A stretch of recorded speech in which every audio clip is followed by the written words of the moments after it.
Our sandstorm hell. Passengers in Gran Canaria tweaked plea to be flown back to the UK by TUI after being abandoned for 4 days following Saharan storm flight cancellations. A holidaymaker says he has been abandoned in Gran Canaria for 4 days by TUI after his flight back to the UK was cancelled due to sandstorms. Mr Horsman, from Angelsey in Wales, had been due to fly to Manchester on Saturday evening after enjoying a TUI cruise with his girlfriend and friends. After his flight was cancelled due to the Saharan storm, he was forced to spend 2 extra nights on the island, and the 29-year-old says he was due to fly back to the UK yesterday.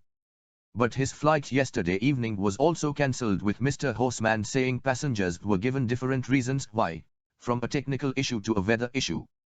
He claims that passengers, including the elderly and young children, were forced to sleep in the airport as there was no accommodation available.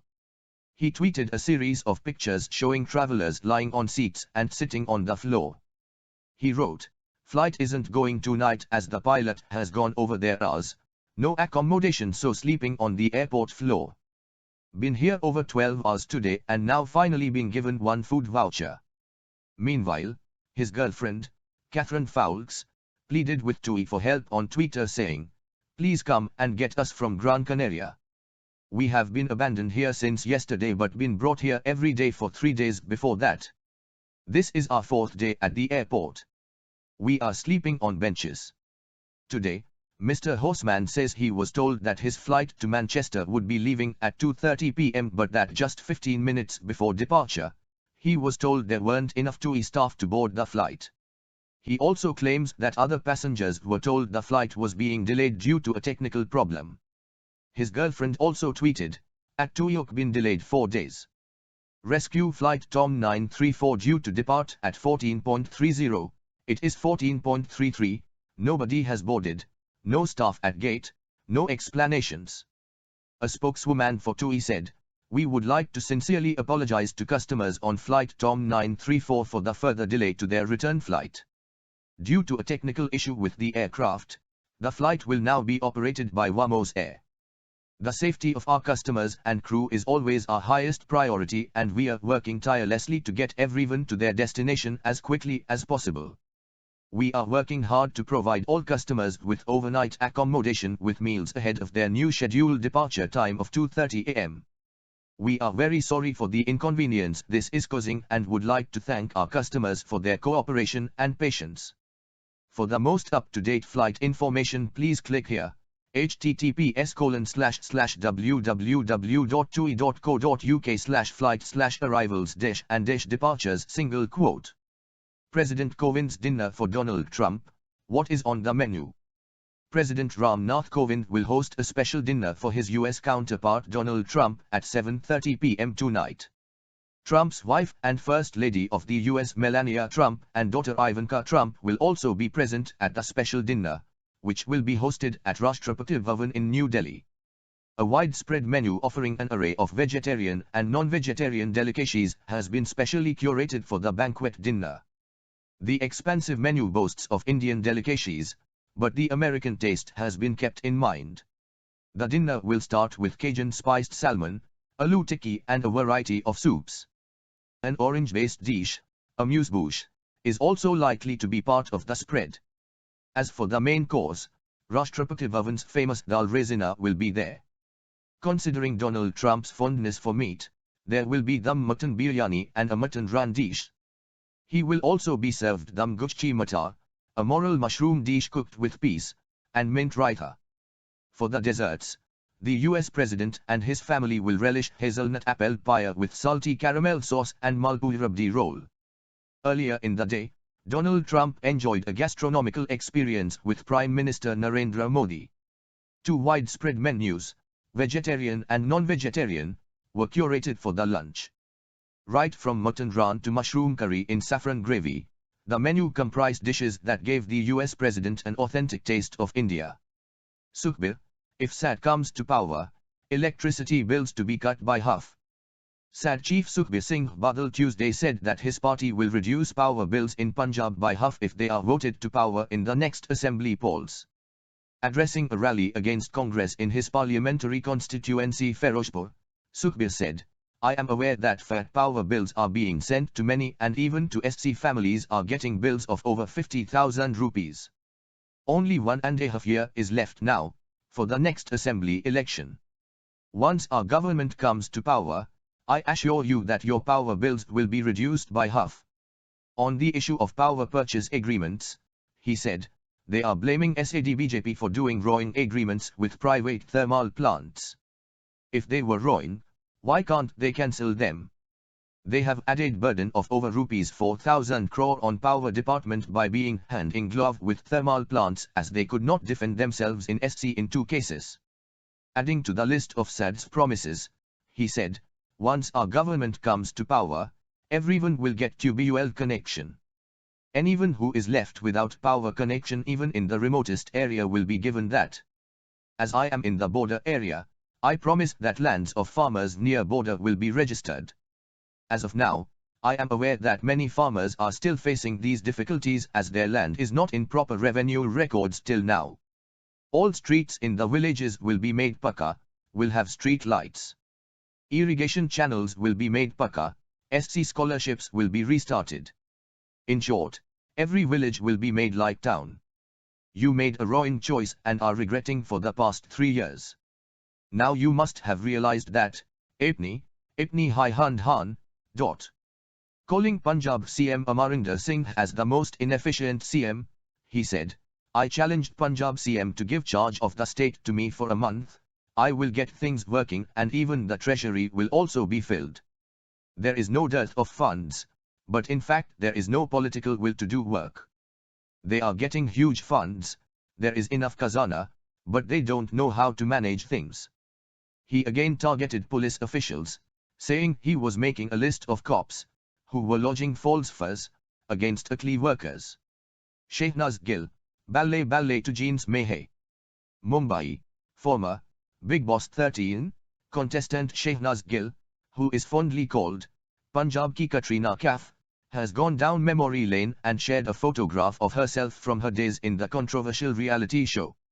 Shehnaz shared a picture from the stand-up comedy task inside the Big Boss house. She captioned it, all I need is a mic and stage, Balle to Jeans Mehe, Hush Shehnazians Hush Shehnaz sick.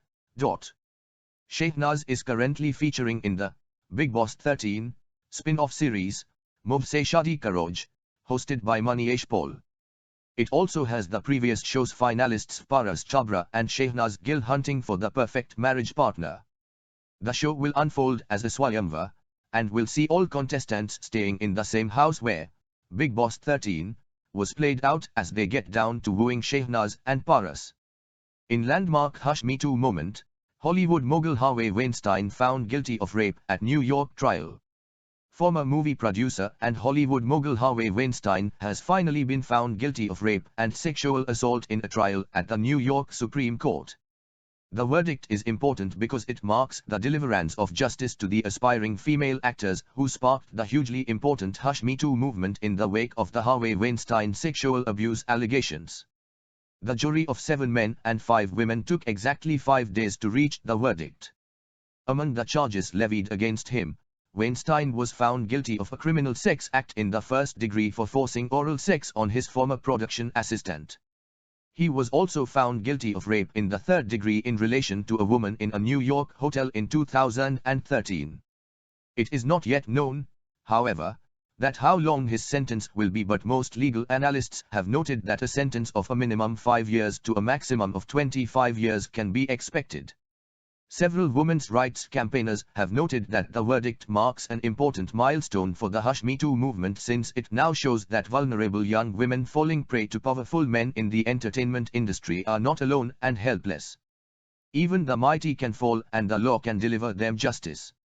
Michelle Simpson-Toegle, the attorney representing the sexual assault survivors, said that the verdict marks the moment when more women will come forward with complaints against their sexual abusers.